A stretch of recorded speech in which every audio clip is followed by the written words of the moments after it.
So really, Johnny and Ruth should have got out of the car, sweating and drooling. And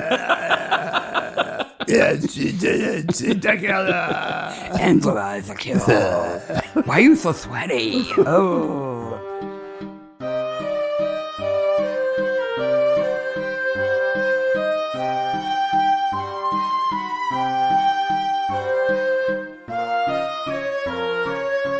Hey, Maniacs. Hey, Maniacs. It's Midsomer Maniacs. Comedy recap podcast dedicated to the ITV series Midsomer Murders. Each week, we dig into an episode of the show to include the murders, the mayhem, the loonies, and everything else we love about the show. I'm Mark. And I'm Sarah. Yes. Yes. That's who I am. Yes. Got it right. I listened to a bunch of the old shows this week because I was interested in hearing something. Uh-huh. And we never introduce ourselves. Oh, no, we didn't used to. We're like, You can just guess who we are. Guess who we are. We're the mysterious Midsomer Maniacs. If you listen or watch the show and let your kids listen or watch the show, they should be okay with this podcast. Yeah, if you're not worried about them becoming really mean chefs, then they're probably okay watching it. Well, and listening. Also, they should not eat anything that they can find in the forest. No. Why do people do that? I just don't understand. Make your own food. Yeah. Guard it while you're making it. Yes, exactly. No random yard crap falls in my food when I'm making it. Grass. We're joking around because this week we're covering Season 16, Episode 3, Wild Harvest. But before we get into the episode, we've got a couple of things on the top. First of all, we released our first newsletter this week. Yes, our monthly newsletter. If you didn't receive it, you can still sign up, of course. And if you sign up, there's an archive link at the bottom where you can read the last one. Yeah. So what did we include this month? We included 3 things. We included a couple of links to websites that we use on a regular basis that people might not know about. Right. Second, we included the schedule for the shows that we're going to do over the month of September. Mm-hmm. You should have noticed 2 things on that. One, that we're going to take 2 weeks off at the end of the month. Yes. And that along with that there's a new episode going to be on Acorn. Season 22, episode 3 is going to be on Acorn. That's the one with Kevin Whatley in it. And who is Lewis. Yeah, and that's the 27th of September. So we'll put out a spoiler-free mini episode for that. With a special guest. Oh, but also on that schedule is dun-dun-dun. We're going to do a live episode. A live streamed episode for episode 100, which is just 2 weeks away. I'm not nervous. I'm not concerned. No, being on camera. No problem. It'll be fine, right? Yeah. It'll be great. It's going to be on YouTube, so it'll be really easy to access. And there's going to be a chat the whole time, so you can comment and make jokes. And all you have to do is follow the link at 2 o'clock on the 18th of September. 2 o'clock Eastern Standard Time. And we'll put a link in the show notes next week to it, plus a link to where you can put in where you are and how that relates to 2 p.m. So Eastern you can figure out what time that is for you. Yes. And we'll post that link on our Twitters and our Instagrams and the subreddit and every place else too. So it'll be easy to find. And we will do episode 100, which will include a couple of special things about our 100th episode, as well as the show's 100th episode. I can't believe we're at 100. I know. It seems crazy. I'll put it on your calendar, though. Saturday, the 18th of September at 2 p.m. Eastern. We got an email from a woman named Jerry who said the nicest things. Aww. First of all, I'm assuming it's a she. I think it's a she. If it's not a she. Just say they, then. They. Yeah. Jerry, they. They're awesome. They say that the newsletter is great because they're not active on social media. So if you're not active on social media, that's okay. We're not going to exclude you, but you can look in your email. Yeah. And you can get the newsletter. She also says that the podcast is the bright point of her week and that she goes to sleep listening to former podcasts of ours. Oh. So that makes me think we got to start putting in some subliminal messages. We're now speaking to the unconscious Jerry. You too can learn Italian. La porta de facta de zuppa. The door is made of soup. See, now you know Italian. Learn it while you sleep. Geez, if that's the case, you and I need to go on some archaeological digs because all we listen to at night is Time Team. That was a Space Ghost reference, by the way, that the door is made of soup thing. I don't know if you're familiar with Space Ghost, the cartoon. But yeah, we've been falling asleep to Time Team for a long time because we've seen them, and it's not a it's an exciting show. It's a fun show. But it's not like riveting, No. It's a bit formulaic. Yeah. So it's easy to kind of fall asleep to. There's also not a lot of screaming. No, except that one episode where they make a flute or something and it's like, so bad. Jeremy Brett's Sherlock Holmes is a great show, but wow, there's a lot of yelling and screaming. Hag screaming. They strangle a hag at least every other episode. It's hard to fall asleep to that. People are going to be like, maybe you guys should just, fall asleep to some music or some ocean sounds or something, know? It doesn't work for me. Jerry ends her email with, please keep it up. Your voices are brilliant and your guests have been wonderful. Your newsletter is the proverbial icing. Aw, thank you, Jerry. I think that was a successful newsletter launch. I think so too. It's a good idea. Are you ready to talk about Wild Harvest? I am indeed. It was filmed in April, May 2013. The broadcast date was the 8th of January 2014. 6.06 million views, directed by Rennie Rye, who's directed a whole bunch of them, but written by two women, Rachel Cooperman and Sally Griffiths. So do you think that the title refers to harvesting wild or being wild when you harvest? Well, it's obviously a direct relationship to the hemlock water drop wort that is the murder weapon later in the episode, which is the most useless murder. So harvesting wild. Let's start off. Okay, our killer is Angela. Yeah, because remember, this is a recap podcast, which means we spoil it. Okay. Yep. You just did it. Yep. We do that. Okay. Angela's our killer, and she starts out on such a great high. She takes Martin into the forest, gives him valerian, ties him to a tree, and lets wild hogs eat him. Which I think he's supposed to think that it's like a sex game at first. Yes. Until she starts smearing him with truffle. Ick. But then she goes downhill from there. Yeah. Her murder weapons are stupid after that. They're a little bit less direct. Yes. And that's why she accidentally kills somebody. So this takes place in Midsomer Wyvern. Yes. Do you know what a wyvern is? Isn't it a mythical beast? It's a dragon. Oh, that's cool. It's very cool. It's wasted on this episode. It is indeed. There are no dragons anywhere. Nope. This restaurant, Wyvern House, is kind of the center of the episode, right? It's where all the action takes place. It's a very famous restaurant because Ruth is the cook there. And she's the only star in this kitchen, and if you don't like it, you can get out. She's nasty. She's so mean. She's very mean. Don't like the actress. Don't like her being so mean. It bothers me. The actress who plays Ruth is Sharon Small. Yes, and she is more well known for being Inspector Lindley's second. Yeah, Sergeant Barbara Havers, where she's very mousy and quiet and awkward and kind of slobby. I remember the first time I saw this episode, I was like, wait a minute, Barbara's gone fancy. Look, she's got eyeliner on. Yes. Because Havers never, ever wore makeup. Havers is like... She tries, but she screws up a lot. I like Lindley, but Havers shoots herself in the foot so many times. She causes her own problems. So I was looking up to see if there was a real place called Wyvern House in the UK. Okay. And there's a hotel in Shrewsbury. Okay. That is, it's an old estate like this that's been split up into like extended stay suites. Yes. But it's managed by a company that manages holiday cottages called Sykes. Oh, that's a little coinky-dink. Coinky-dink. That has no real meaning at all. There's also a private boys' school in Australia called Wyvern House.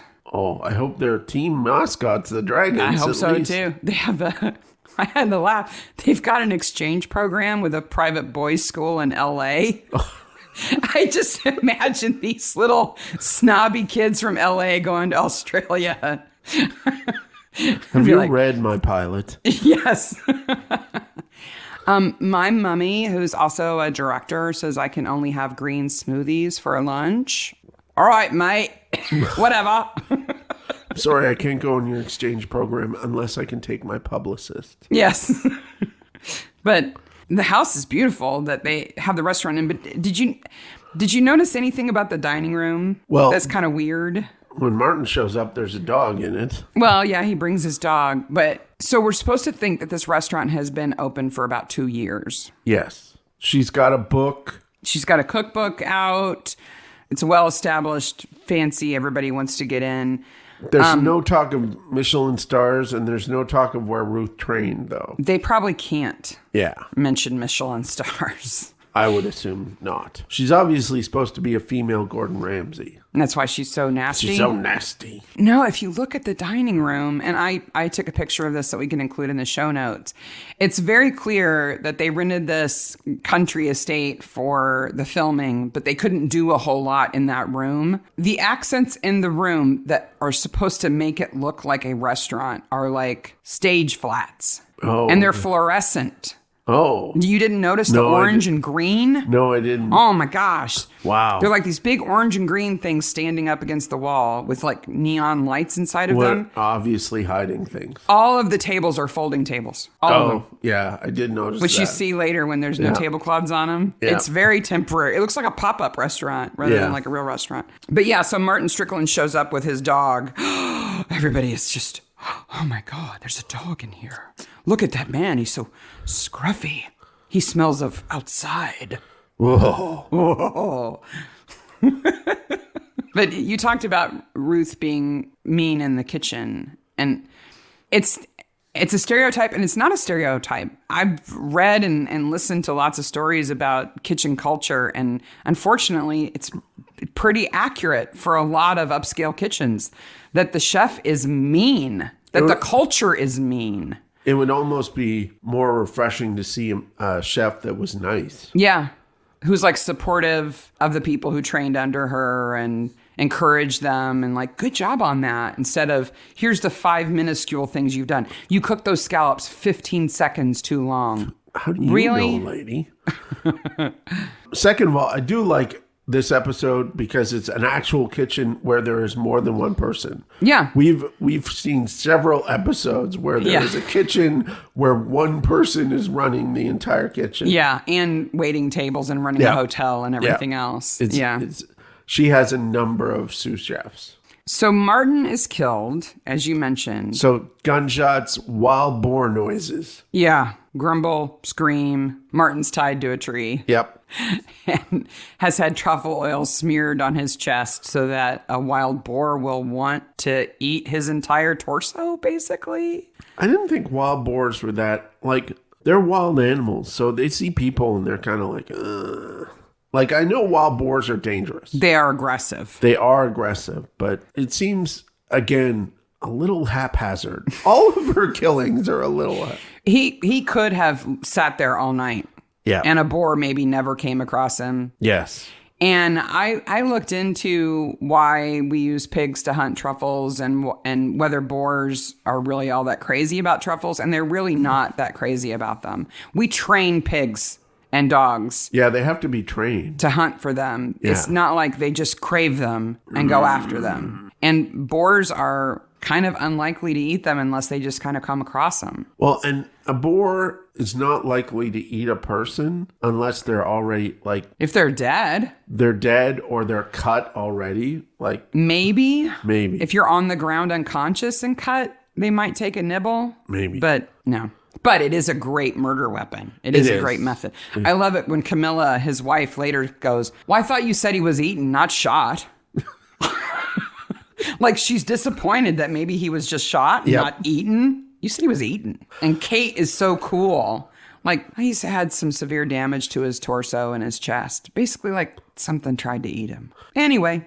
Yep. Lizzie finds the body. She's out picking up sticks in her weird hippie way. Mm-hmm. Mm-hmm. So she's definitely a weird hippie. And she's not a weird hippie. She's a former starlet. Well, who likes to be on her own. We'll get to that. She prefers to live in the woods. I love how she's not a witch. I love how Nick and Ruth are out foraging after working late at the restaurant. Like most restaurants close at let's say they close at 10. They got to do 2 hours of cleaning and prep. But it's not unheard of for a chef to be at the market early in the morning to get the best picks from the farmers and the butchers and all that stuff. What I like is that there are those big dinner size plate mushrooms that are just on the side of the road. Yes. And Nick is picking them. Well, and they wander, Ruth wanders kind of past a fence line onto Martin Strickland's lands to pick morels. Yeah. And Nick is like, that's Martin Strickland's lands. And she's like, oh, don't be such a wussy or something like that. Yeah. So there are laws about foraging on somebody else's land. Okay. But what I found interesting is that, so in the UK, it's trespassing if you're on somebody else's land without their invitation, right? That makes sense. It's a civil thing. Yeah. If they find you, they can say, leave. And if you won't, they can call the police and have you removed, right? Okay. Yeah. But if you've been picking apples or mushrooms or whatever, that's not illegal. Oh. They can't make you give them what you picked up. So if they took he could come along and say, get off my land, but he can't say, and give me the mushrooms you just picked. And he can't take truffles if they found that truffle grove and took all the truffles. I love the face you made when you said truffle grove. Like, is that a thing? I don't know. Yes. Well, it's kind of a thing. Yeah, he couldn't go and claim back the truffles. Trespassing is the crime. Yeah. But they're not on his land anymore. No. So he can't do anything about it. No. Yeah. So if you're picking apples in somebody's yard and they come out and get off my yard, then you can take the apples with you. I love how he goes Puma. Yeah. Nelson. Maybe it was a big cat. There's rumors of big cats. Do they tie knots? Yeah. Puma's out there tying ropes. So also the Barnabys are pregnant. Well, Did you know they're pregnant? We knew that. We're on first day of maternity leave, and poor Sykes, he's off his food. You know, Sarah and John are a little bit behind here because she's already on maternity leave, which means she's within 2 weeks of her due date, and she's just now painting the nursery. Yeah. They're a little bit behind. I love that scene because he's like, stop what you're doing. She's like, whatever it is you're doing, stop it. Never mind. Go put your feet up. Whatever. She's not going to stop what she's doing. So Grumpy Chef is grumpy is a note that I have a number of times. So let's talk about the restaurant, right? Okay. Because Ruth is the chef. Yes. And her husband, Johnny, is her business partner. Now, we've seen him before in lots of things. He's squarehead ginger. He was in Blue Herrings. Yes, he was he's the the doctor doctor for the in nursing Blue. home, and he was also in Secrets and Spies. Where he plays the guy who gets killed in that episode. Yes. So you've seen him in 2 other Midsommers, but his name is Clive Wood. He's been in lots of things. He's a good actor. Yeah. But he usually does plays have a bad giy. Square head. He usually plays a mean bad guy. Ginger. So they open this restaurant together, but Wyvern House, the house that they run the restaurant out of, they don't own. They actually rent it from Martin, who owns the freehold on it. And we've talked about freeholds before. Yep. So basically, he owns it forever. Yep. And he gives them a lease that can be incredibly long on it. Yes. But it will always revert back to him and his estate, right? Always his property. He's married to a woman named Camilla, who is younger than him and clearly only interested in horses. And he has a daughter named Amy, who also works there in the kitchen. Yes. Right? However, Johnny has an ex-wife, Angela, who owns the pub. And their son, Ferdy, also works at the restaurant in the kitchen. It's a very weird family tree. It's convoluted. Everyone is dating or related to or was dating everybody else. Right. Because then you have Jamie Weston, who works on Strickland's farm, whose sister is the butcher. Yes. And her boyfriend, Nick, works at the restaurant. Sous chef at the restaurant. And then you have Ferdy, who's addicted to video games. We've already mentioned Ferdy. I know. He plays a game called Zombie Cannibal. Yes. Which is a bit redundant. Yes. It doesn't exist, by the way. No, I know it doesn't. Though there is a LARP called Zombie Cannibal Asylum. Ooh. It's a live-action role-playing game. That's what a LARP is, in case you're not a nerd like me. Ruth and Johnny run the restaurant together. So when Martin comes in with his dog and sits down, he also has this mock-up business plan flyer thing. Yes. That's his new plan for Wyvern House. Yes, because he wants to take it over with Nick. Yeah, he wants Nick to run a restaurant there. Get rid of Johnny and Ruth. Right. But the restaurant's not doing well. Because Johnny has squirreled away the money. It's never sure how he failed at running the restaurant. I don't think it's completely his fault. I think Ruth pushes the restaurant to be fancier than they can afford it to be. I agree. And that's why when Stephanie comes to deliver the meat, they conspire together to tell Ruth that this very expensive Galloway beef is not available. Yes. So that belted Galloway. So that she can buy less expensive meat. And that's a favor that Stephanie is doing for Johnny. Belted Galloway are Scottish cows. They're so cute. They're very cute. They have curly hair. They have curly, warm, long hair. Now, are they called belted because some of them have a stripe of color that goes around their middle? Yes, that is why they're called belted, and it's usually a light color. So they have dark hindquarters, this sort of stripe that goes around the middle of them, and then their front parts are dark again. It almost looks like you took a dark cow, cut it in the middle, inserted the belly of a different cow, and then put the three parts together. I thought more you took a white cow and put dark paint on it, but... It's a different approach.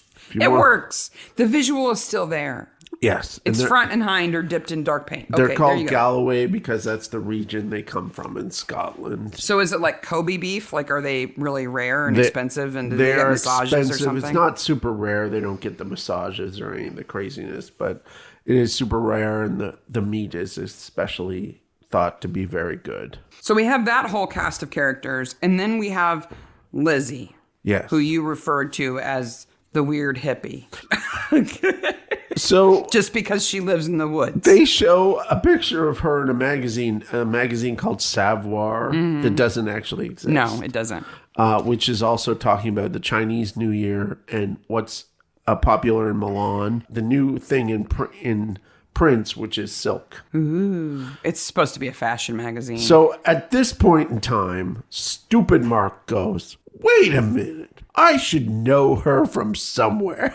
She looks so familiar. I'm a complete idiot. Of course, Lizzie is played by Haley Mills. Haley Mills, right? Parent Trap Haley Mills. Who I've been watching my entire life. Child star Haley Mills. Child star Haley Mills. And the photograph that they have there on the front of that fake magazine is actually a photo from a movie that she filmed called A Matter of Innocence in 1967, where she's supposed to have gone from the UK to Singapore to live with an aunt. And it's actually kind of a controversial photo because if you see the whole photo, she has a slit in her dress that goes up to her hip. Wow. And this is child star Haley Mills. This is Parent Trap Haley Mills. And here she is all grown up with long eyelashes and makeup and thighs showing. It's always weird. And there must be a weird industry sort of term or terminology around it where a child star becomes an adult and wants to show that they're an adult. Yeah, and play adult parts. Well, ask Selena Gomez. Everybody wants her to still be 15 or whatever. Yeah, you know? It's Selena Gomez is in a new show with Steve Martin and Martin Short. Only Murder in the Building. Yeah, it's a Hulu show. And it's upsetting to me because Selena Gomez swears so much. You're like, no, Selena Gomez, you're only 15. Stop cursing. Stop. Your mom will be upset with all the cursing. So Haley Mills, a very well-known actor. She's been in so many things. But when I went looking for that photograph to see where it was actually from, I was really struck by how much Haley Mills and Tamsin Mallison, who plays Kate the coroner, look alike. They look so much alike, but they're not related. No, but when they're if you look at 2 photos of them when they're the same age, they could be sisters. They definitely easily have a similar look. Yeah. And Haley Mills is a good actress.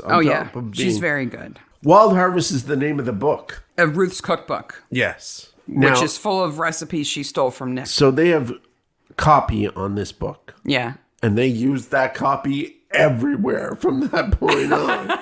And of course, she looked real closely at it, right? It's all good. It's all talks about Ruth's childhood and where she grew up and learned to cook with her relatives and stuff like that. It's all good stuff, but they have big signs of it at the farmer's market and stuff like that.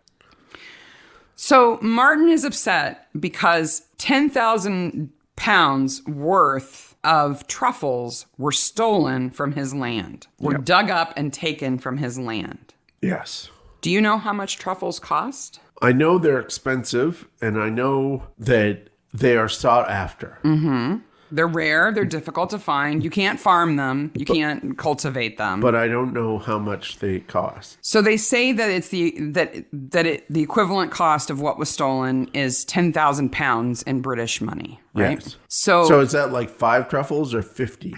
So the truffles that grow wild in the UK are typically called burgundy truffles or summer truffles. Okay. They're not the rarest of truffles, but they're up there. Yeah. In the US, they sell for $400 a pound. Wow. And in the UK, they sell for nearly 300 pounds a pound, which means that Johnny stole 35 pounds of truffles. That's a lot of truffles. That's how much a 4-year-old weighs. Wow. He stole a 4-year-old's worth of truffles. That's a lot of truffles in the truffle grove. It is a lot. A lot of truffles. I tried to find out how many burgundy truffles there would be to the pound, and it seems to vary, of course, because they're different sizes. But it's probably 30 to 40 truffles a pound. So we're talking 9,000 truffles? Yes. Oh my God. Yes. Wow. And he doesn't have a dog. No. So who helped him find him? Well, there's a little sign that says Truffle Grove this way. Right here. Watch for the cameras. That's a lot, especially if he's supposed to have stolen them like in one night. Yeah. Versus over time.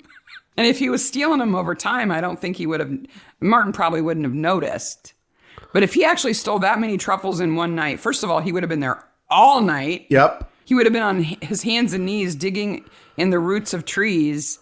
Like half the trees in the woods would be falling over because he would have upended them, uncovering all of their roots because the truffles grow near tree roots. It's an excessive amount. Also, because he's caught on camera later on. Yeah. This is the second time in Midsomer that he's been on CCTV as doing something at night they shouldn't. That's true. That's true. It's a lot of truffles.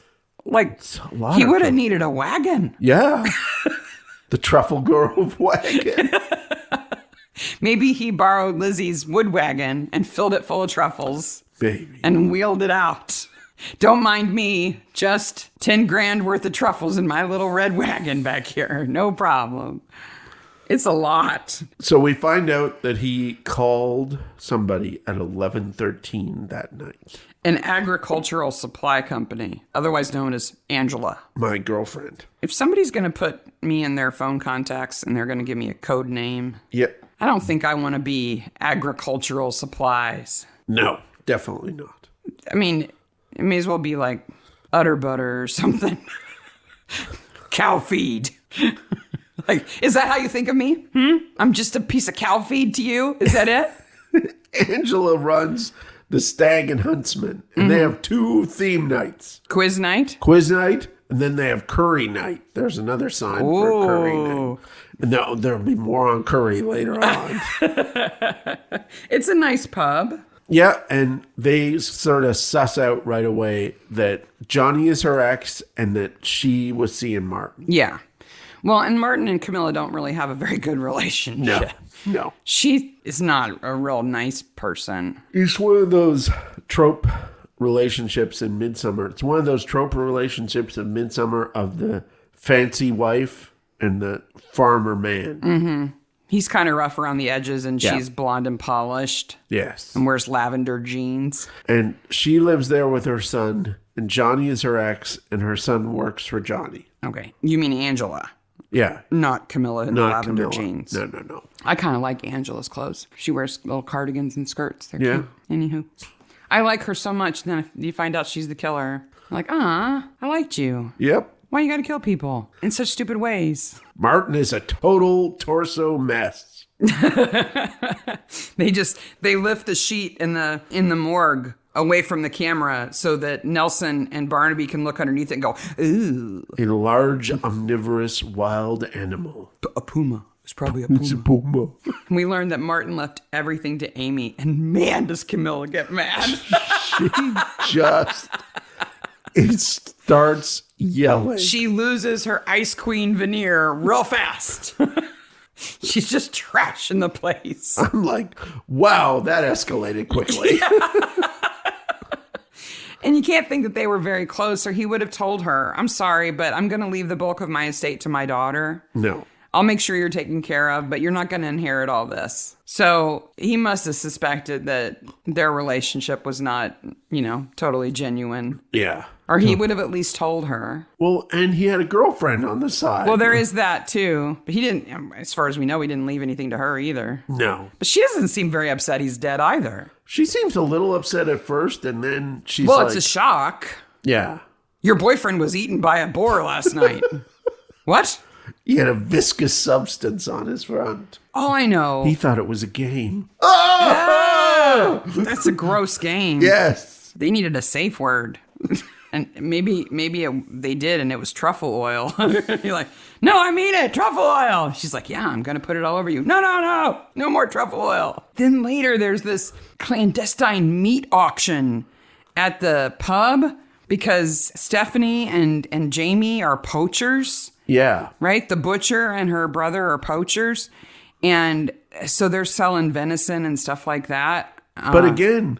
I hope they're not selling boar. Yeah. What if they sell the boar that ate Martin? Ew. The boar that ate Martin. This boar tastes a little... Martiny. Like truffles. And Martin. Ugh. You know what the best recipe in that cookbook is? Not celery and mushroom No. soup. Oh my gosh. Ugh. Like, I love celery, and I love celery soup. I don't like mushrooms. They're fungus in relation to toe fungus. I don't want to eat them, okay? But put them together, that's gross. Some mushrooms are really good. I know you don't like them, but some of them are really good. Supposedly. But the recipes that Ruth is trying to pass off as her grandmother, your grandmother's made lavender ice. Yeah. That's pretty fancy for grandma. But still, it's not the most important recipe in that book. Okay. The most important recipe in that book is red herring because it has nothing to do with the entire story. Oh my gosh. It's a mousine of red herring. Do you know what a mousine is? No, what is a mousine? So it's not a mousse, okay? A mousse is a solid... Well, it's kind of gelatinous. Yeah. A soft ice cream kind of consistency. Yes. They can be savory. They can be sweet. A mousine is a sauce. Okay. And it's whipped cream folded into hollandaise sauce. And hollandaise sauce is basically warm mayonnaise. Ugh. Which I like, but you don't. No. Just imagine whipped cream folded into warm mayonnaise, seasoned with watercress that she's chopping like her life depends on it. Oh my gosh. Chop, chop, chop, chop, chop, chop, chop, chop, chop. She is so not dealing with things. But clearly Sharon Small has gone to some kind of culinary lesson because she folds her knuckles back when she's chopping, which is exactly how you're taught to hold your fingers. She knows how to chop it. She just doesn't know how to make the red herring in the book. I just snorted. I'm sorry. Nick throws a pitcher of raspberry sauce? I guess. Raspberry coulis? Some wine thing? At Ruth? Yeah. By the way, she has a bad burn on her arm. That's clunky how they put that in there. Yeah. She has to tug her sleeve down a little bit. And I looked at it a couple of times. It's not the best makeup job. Prosthetic? Yeah. Well, it doesn't need to be. You only have to see a little bit of it. Yeah. And frankly, if I saw a chef with a burn like that, I probably wouldn't even ask about it. I would just assume that it was a kitchen accident. I wouldn't even wonder. Yes. Johnny's office is very interesting. You mean as an alcoholic, how he keeps alcohol in his office? That's just cruel. Yeah. Ruth keeps 2 decanters of alcohol in his office. That look like beakers. Yeah, they look like beakers. And he's an alcoholic. That's so mean. So he has to look at them. He has an old-timey punching bag. Yes. That's on a stand. Yep. Right? He's got several, like, chromed plane statues. I noticed all the plane statues. Which we've seen before in other episodes. They are from the prop department. Yep. He has an awesome lamp on his desk. It's like a task lamp with an arm, and it's chrome. It's very cool. His desk is nice. Except for one thing on his desk. What? At the front of his desk, on a little plinth, is a tiny, very detailed machine gun. Yeah. I don't get it. What is up I know he with was that? in the military, but... I guess that's a military. It's like a tiny, petite machine gun. Like a Barbie machine gun. Pew, pew, pew, pew. On a little stand. He also has like a drafting table or architect's desk. It's got a glass top. I did notice that he had a glass top. There's a lot of cool stuff in his office, but I don't understand the tiny gun. But he's also surrounded by boxes of Ruth's cookbooks. Well, she's got to get out there to the farmer's market and sell them. Why does Lizzie pick this time to come up to Ruth? Because she's out in public, I guess. Maybe Lizzie's selling her wares at the farmer's market, so she's there. Before this, we see Lizzie reading the paper. Yeah.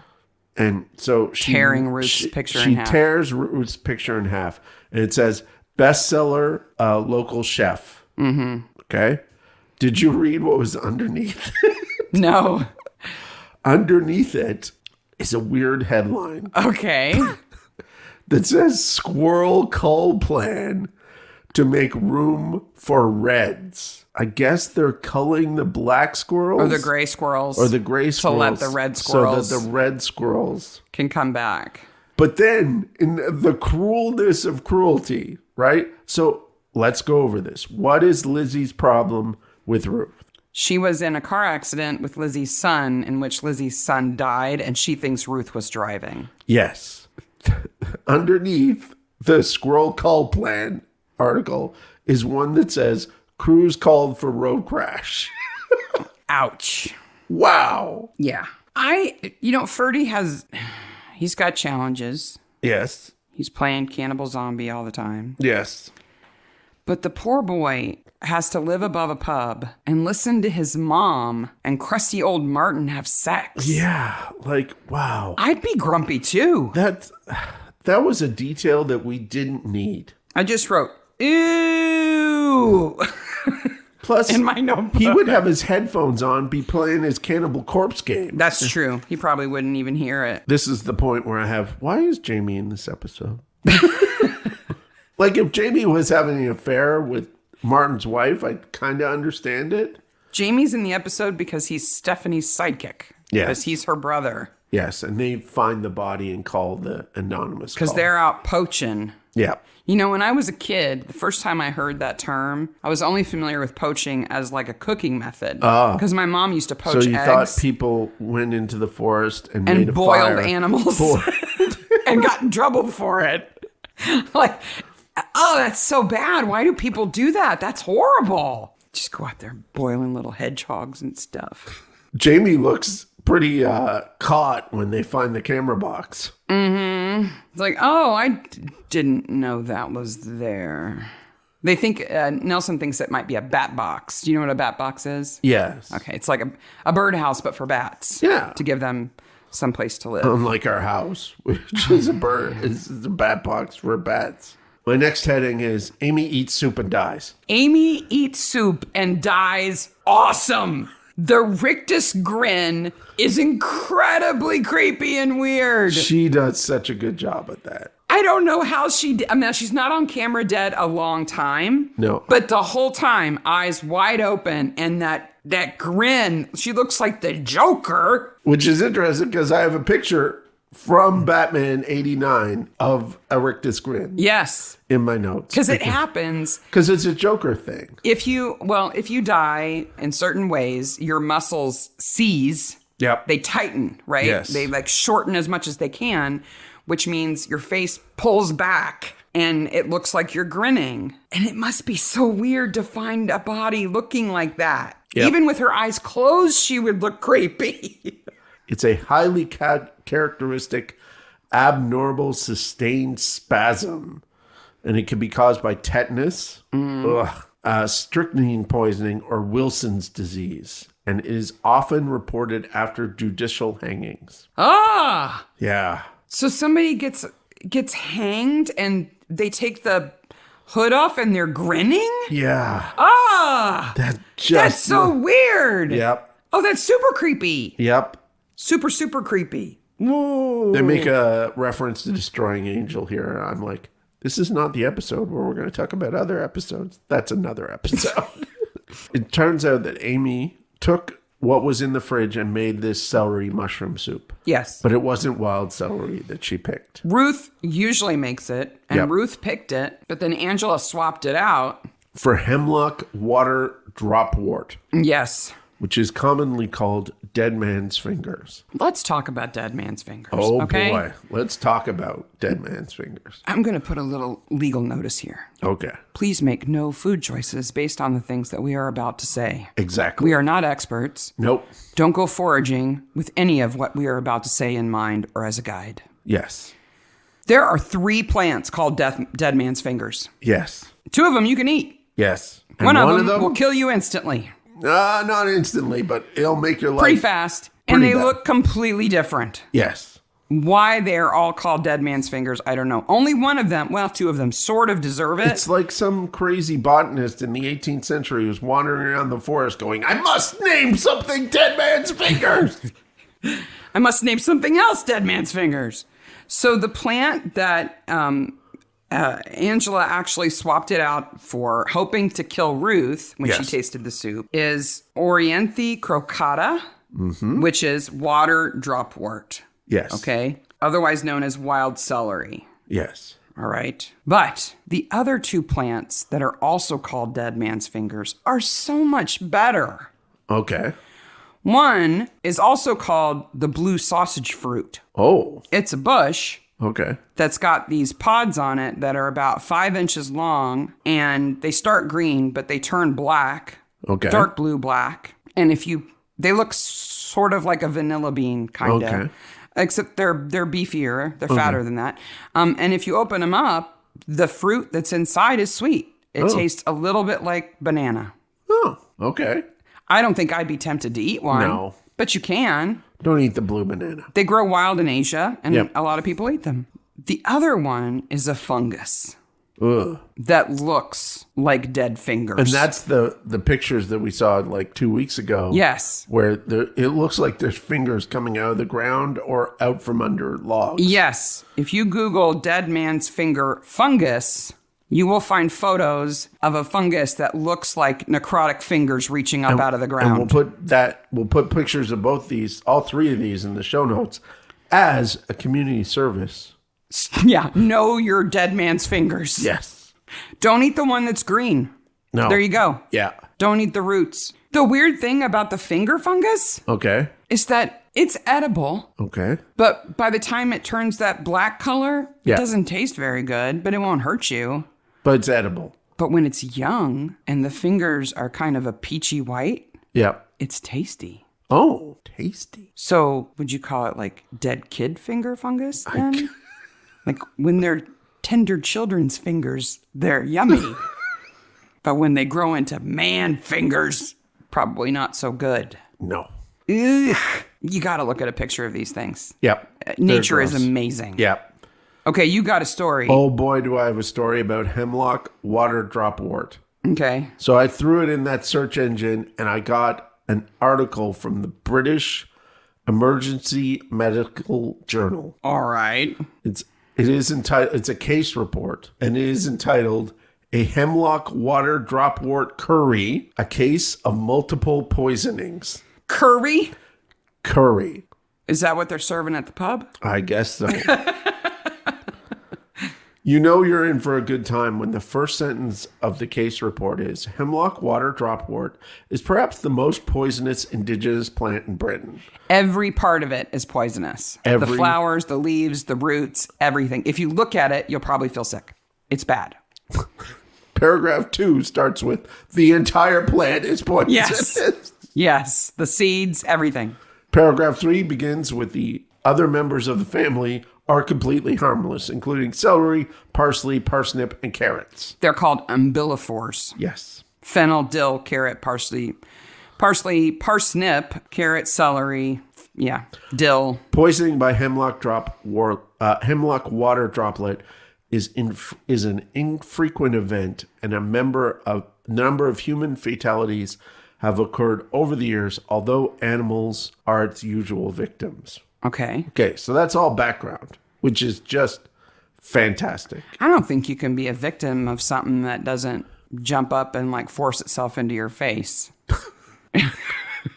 Now I'll get into this article. What, they made a curry with this stuff? This article is written with so much smarm. It's awesome. Okay. A group of 8 young adults, these were young people, Stupid young people.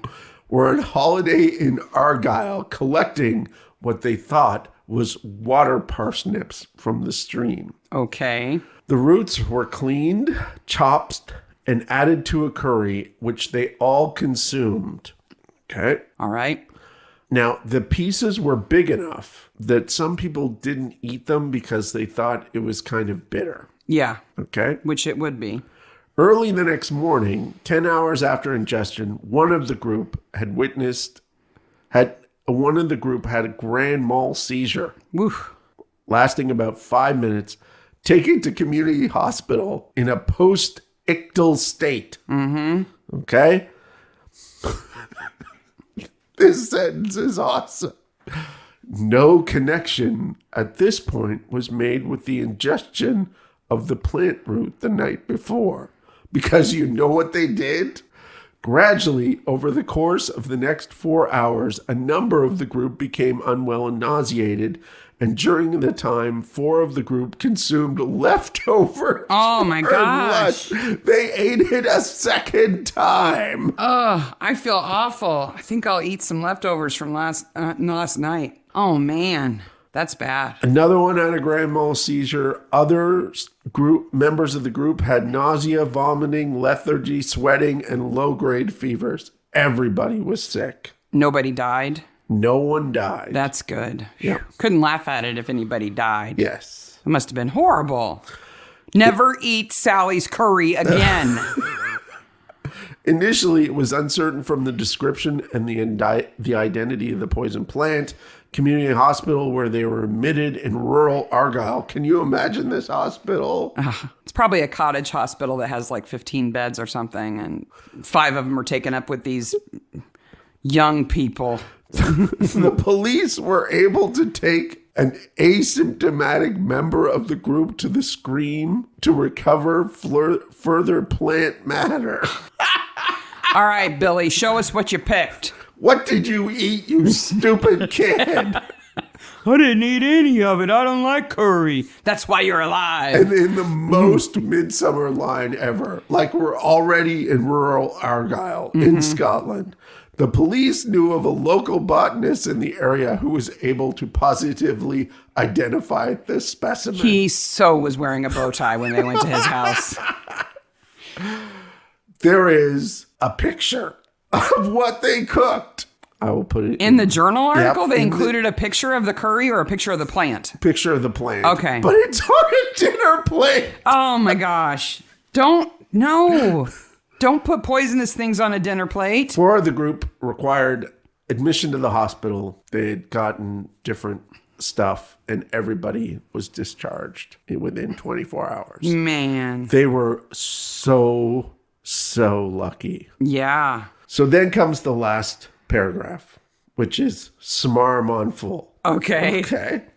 So the discussion section is really, it's a case study to help you find out what's causing this if you run into this, right? The last paragraph. It is possible, with the increasing interest in natural foods, in quotation marks, accidental poisonings of this nature may become more frequent. This case illustrates the potential dangers of this, but highlights the fact that even in small communities, expertise is available and, if accessed appropriately, can be invaluable. That is the second most Midsomer thing in this article. Be sure you know the number of your local freelance botanist. Or have Ruth's big book of things that might kill you. So they go to this botanist's house, and they must have been like, they ate this. And he went, you ate that? And then he said, what did it taste like? Yeah, I've always wondered. I've always wondered. And then the cop goes, well, they ate it twice. Yeah. They ate the leftovers, too. Oh, somebody will always eat something. Oh, I can't believe they ate it again the second day. I know O'Brien's down with a crazy grand mal seizure, but you got any more of that curry? it was right tasty.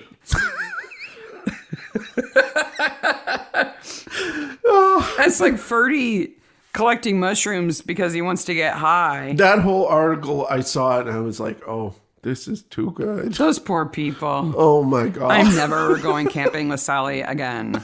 Ugh. I can forage. I know what I'm looking at. Yeah, whatever. Grandma bit half my tongue off. Thanks, Sally. Meanwhile, Ferdy's getting his drug information from a website online. Yeah, he picks mushrooms, puts them in a baggie. You know, if you put something in a little baggie, it just makes it drugs, right? Yeah. It's supposed to be psilocybin mushrooms, magic mushrooms. Do you know they've been decriminalized in cities in the United States? No, I didn't know. So in Denver, Santa Cruz, and Oakland, you can have magic mushrooms and it's not a crime. But throughout the United States, it's a crime. But within city limit? Oh. But in specific cities, it's okay. Drug laws right now are in a state of flux, to say the least. What I found really interesting is that nationally, there are several religious groups who are permitted to use psilocybin in religious ceremonies. I need a religious ceremony. That's quite the church. Dude. It's Church of the Mushroom, dude. Church of the Mushroom. Ferdy needs to go join that church. This is the point in my notes where I go, oh yeah, his first wife's in this episode. Yeah. Because we kind of forget about her.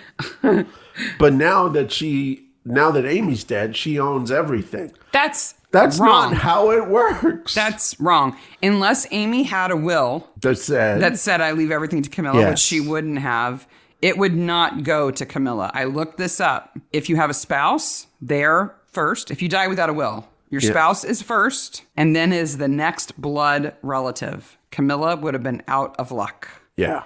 Amy's second cousin, whatever. Yeah. Would have been next in line. Yeah. It's nice that Charlie gets a bone here for Sykes. It's like as long as my arm. It's a giant bone, that's for sure.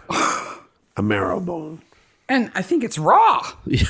It's still got like pink stuff on it. So the poisonous soup was meant for Ruth. Right? So Angela has gotten rid of Martin because Martin was threatening to take Wyvern House away. Yes. And she didn't want that to happen to Johnny. But she's willing to kill Ruth, who is the chef of the restaurant that she wants Johnny to have and be successful with. Maybe she thinks Nick will take over. Maybe. But I think she's a little more crazy than that. And you know why? Because at this point in time, when we go back to the pub, I see the second sign. You saw the curry sign. Which happened after I read that article. So you're like, Angela knows about the curry. She's read that article too. Meanwhile, Johnny's selling 35 pounds of truffles. Yeah, he's like got a big bag that he carries around. It would be like a potato sack full of truffles. Carries around like Santa Claus. So I have a question for you. I want your top 3 answers on this. All right. Okay. So Charlie's trying to break into Martin's computer, and he's guessing his password. It has 6 letters. What do you think Martin's 6-letter password is? Sorry, I'm counting on my fingers. I think it's Oliver, because his dog's name's Oliver. Yeah. Or Ollie. Yeah. I think that's it. That's a good one. But that's not... It can't be like In no way is that faster. Amy daughter or something. So if you had a 6-letter password and it was letters and numbers and they were capitalized, you can break that in like 10 minutes. With a program. Yeah, with a program. But eventually it's going to lock you out, isn't it? No. If you keep guessing? Not in Windows. Oh, okay. It won't. And it's a Windows computer. It's a Dell computer because it has Magic Desktop on it. What is that? Magic Desktop is one of these... Is it an interactive desktop that you can have, like a wallpaper that you can interact with or something? No. Oh. No, it's nothing that Cool. Okay. What it is a program that was created by Easy Bits Media. Okay. And it's on a whole bunch of Dell computers because it's a desktop for kids. Ah. So, and Martin never deleted it? Yeah. Or even the shortcut to it? Yeah. Martin no secretly kids. likes Magic Desktop. Yeah. What's Magic Desktop do? Well, it just kind of protects your kids from the bad parts of the internet. There's parental controls and stuff like that on it. So they call it magic, but really it's just lame? Yeah. Oh, that's not fun. It's totally... I thought maybe it had like Clippy on it or something. No, it's totally chocolate-covered broccoli. It's like...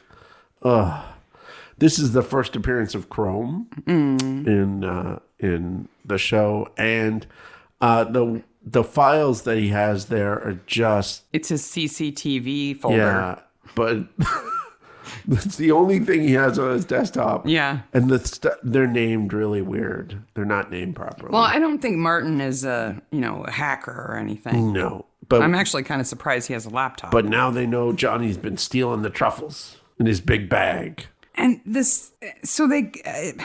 Nelson and Barnaby go to the pub, and the pub is locked. Yes. Because they're having this secret meat auction. Yes. It's weird.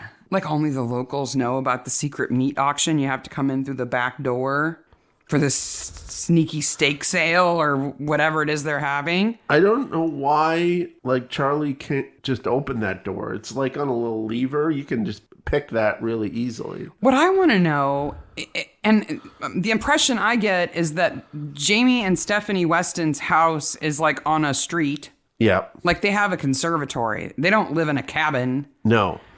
If they're poaching deer, where are they hanging that? Yeah. Because you got to like drain the blood out of them and skin them and stuff, right? I mean, it's not a little operation. You'd think somebody would notice. It's not like, oh, we caught that one in the yard. Like clearly you've been out shooting stuff. I don't want to know what's in the other coolers. Yeah. And they're like, oh, I don't want to buy meat from an auction like that. No. From a pub, like... I have heard meat given away as raffle prizes. There's an episode in which meat is given away because... Jones wins some. Not Jones. It's Scott. No, it's Troy. Troy wins something. Third time's a charm. Yeah, we got there. And it's just I'm not going to trust meat that I buy at an auction in a pub. So then we get Ruth and Johnny making up. Yeah, and she actually seems like kind of a normal human being. She's like, I'm sorry. She says. But you're the only life I had outside the kitchen. Here I am. I'm going to have some alcohol in front of you. I know you struggled with this, so I'm just going to chug it right in front of your face. Yes. Because I keep a decanter in your office where you can see it all the time. But don't you touch it, because you're an alcoholic. But he's tempted. The liquor touches his lips. He'll never do it again. No. The one time he gave in, he almost dies. So what they're drinking is slow gin. Do you know what slow gin is? No. It's not SLOW. It's SLOE. No. It's SLOE. And sloes are a fruit. It's kind of a berry. They're related to plums. Yeah. They look a little bit like blueberries. Okay. So the way you make slow gin is you buy gin. Yeah. And you put some sloes in it. Okay. And then you let it sit for a while. Well, it's like... And then you strain them out. Gin and vodka. You can flavor it. You can flavor it with fruit. And they pass out just as Lizzie approaches. Because Angela has put Nightshade, deadly Nightshade, in the slow gin. Yes. I'm surprised they didn't go back for seconds. Deadly Nightshade is another unpleasant way to be poisoned. Where does she get all the... Nightshade grows all over the place. You could probably find it in our yard. Yes. It's got little red berries on it. When we were kids, it was inevitably there was somebody in the neighborhood every summer who would eat one. Yeah. And then get sick. They just vomit like The Exorcist. But if you eat like 15 of them, you'll fall down and have to be taken to the hospital. They break a rule here. Okay. That if you see somebody and then you see somebody pass out, then you refer to them as dead and you don't see them die, then they're not really dead. Yeah. Well, and Lizzie's lurking. Yeah. But she helps them. Yes. Right? So I wanted to know what the antidotes were for Nightshade, because at the end of the episode, they seem absolutely fine. And it's like just a few hours later. Yep. Ruth and Johnny are like popping out of a cab. Ha-ha, we're fine. Yep. So that's not how it works, by the way. There's two common antidotes to Nightshade. There's one called pilocarpine and one called phytostigmine. So pilocarpine, used in smaller amounts, is also used to treat dry mouth after chemotherapy and oral surgery. Okay. Because one of the side effects of pilocarpine is it makes you drool uncontrollably. Okay. All right. And physostigmine has one of the side effects is severe sweating. And they're often used in combination for nightshade poisoning. Wow. So really, Johnny and Ruth should have got out of the car sweating and drooling. And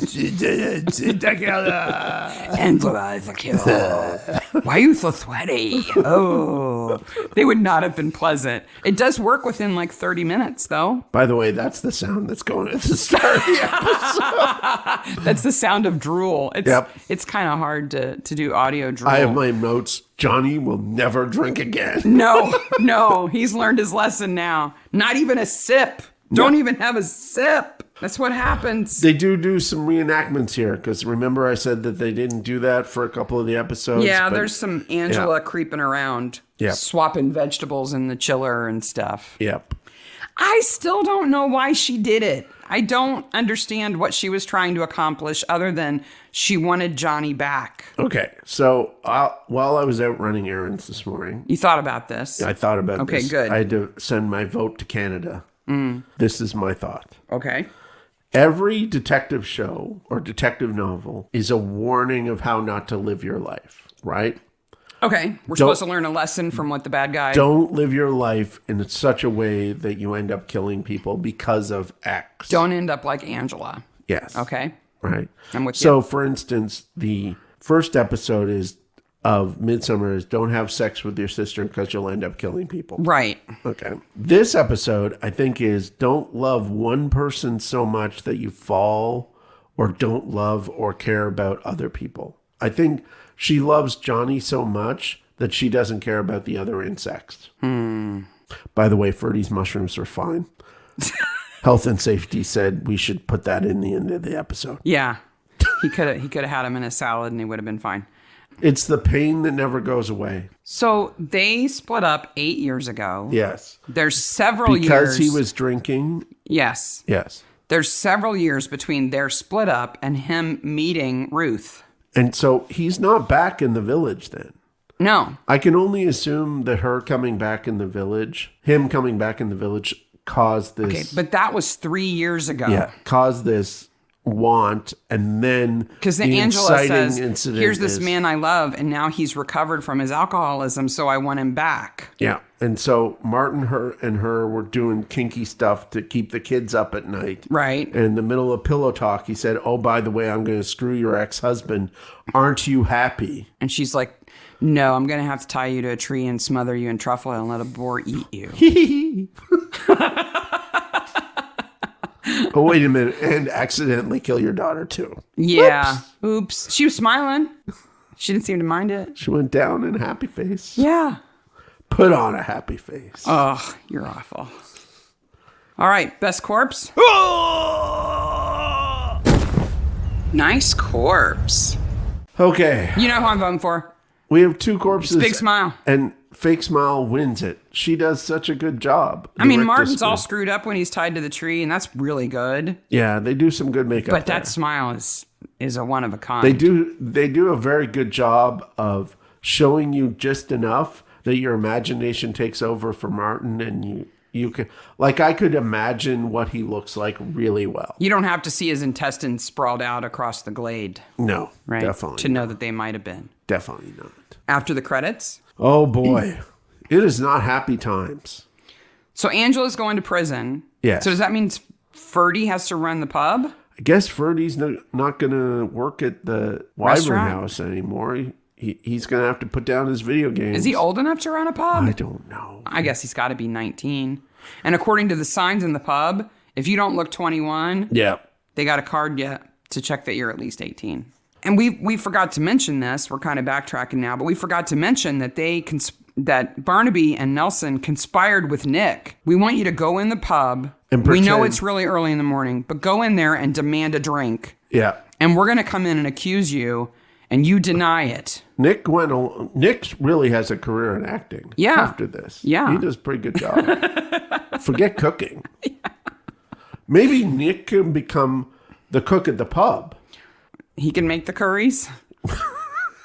I don't know. Okay, Johnny's never drinking again. I think Johnny and Ruth's relationship is stronger. I think so, too. And maybe she'll take it down a notch in the kitchen. Yeah, maybe she won't be so jerky in the kitchen. I think Lizzie has a career in being an actor.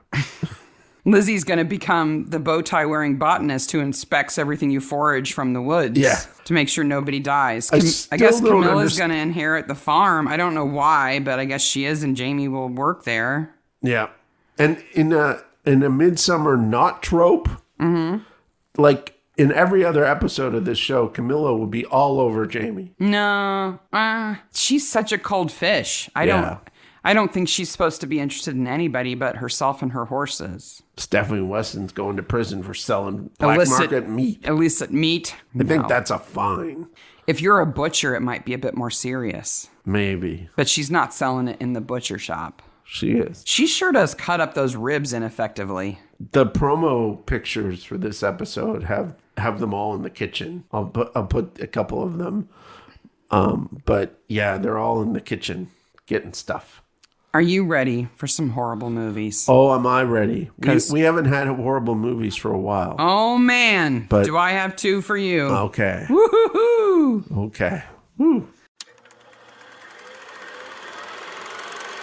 This movie is terrible. Ha! I bet Mark's seen it. All right, the first one has Matt Kennard in it. He plays Jamie Weston in this episode. He's actually in both of my bad movies here. This is a 2016 movie. Okay. It has 3.2 out of 10 tomatoes. A group of young people head to Ibiza for a holiday of a lifetime. All the sun, sea, and sex they can handle. If only there wasn't a zombie outbreak getting in the way. I believe I've seen the trailer for this movie. It has two names. If you know either one of them, I'll give you the point. Is Sun in the name? No. Okay. No, I don't know what. It's either Ibiza Undead or Zombie Spring Breakers. And Matt Kennard, who's Jamie, he plays one of the Spring Breakers. Okay. Wow. This second one, though, this is maybe the worst movie I've ever found. Wow. And you have found some bad. And I think there's a chance you've seen it.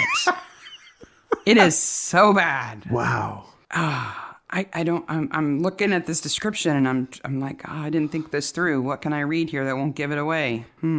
Okay, two guys, because I can't say their names because that'll ruin it, from a legendary English rock group witness a gang murder in Fiji. They flee with crucial evidence. Have they played their last gig? The tagline is, it started with guitars and ended with guns.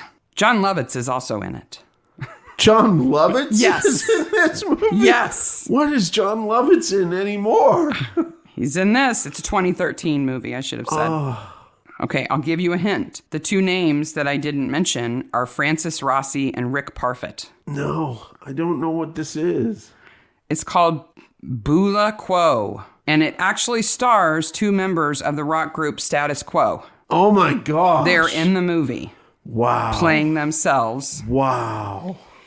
So this is a Status Quo vanity project. No, it's worse than that. Oh. It's a tax dodge. Okay. Okay. Under Gordon Brown, the UK government had this scheme where if you owed a bunch of taxes, okay, if you invested in a small budget film being made by a UK company with a UK crew, you could write it off.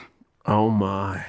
And so they made this movie as a tax-deductible write-off. It's an incentive to expand the UK film industry and to keep people in the industry and work.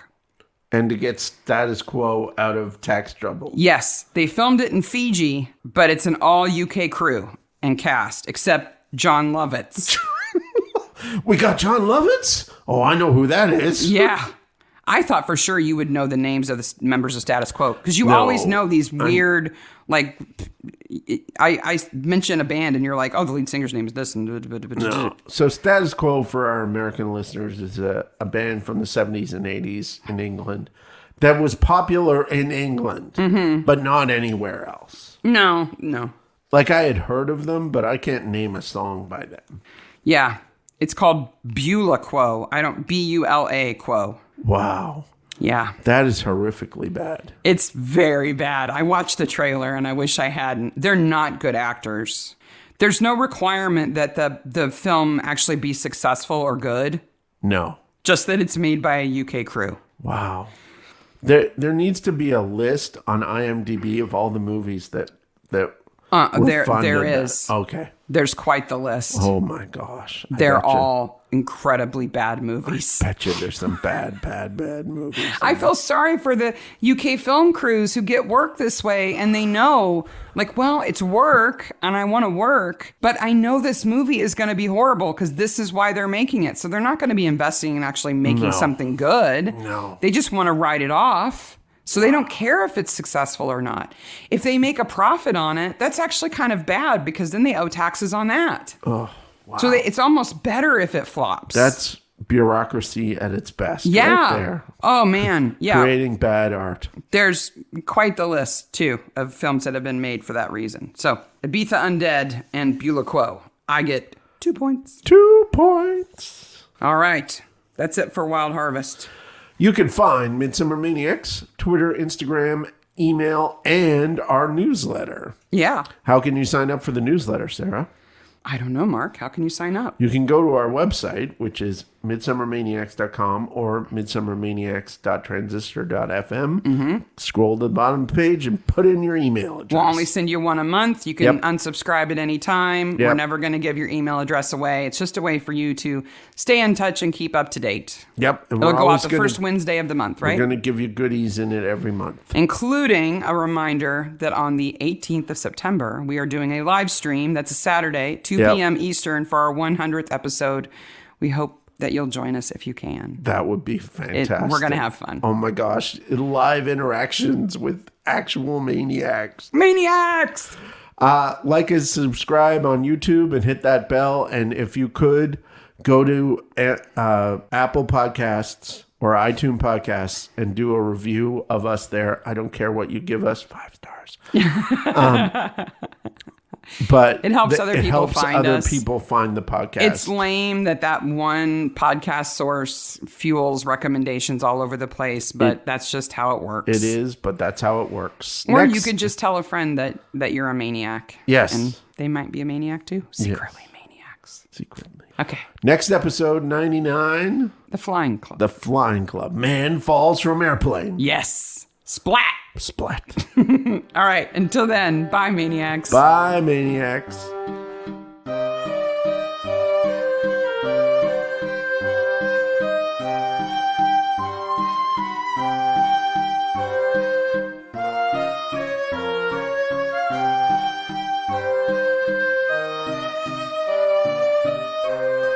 I wanted to know what the difference was between a sloe and a blueberry, because they kind of put off the same sort of reddish purpley color and the kind of a blue tone to it. And this website I found that's like the difference between blueberries and sloes, and has a whole section about what a blueberry is and a whole section about what sloes are. And then it has like a comparison, like sloes are small, round, and blue. Blueberries are small, round, and blue. That's not a difference. Sloes have a seed in the middle. Blueberries do not. Now you know the difference. Oh, okay. Okay.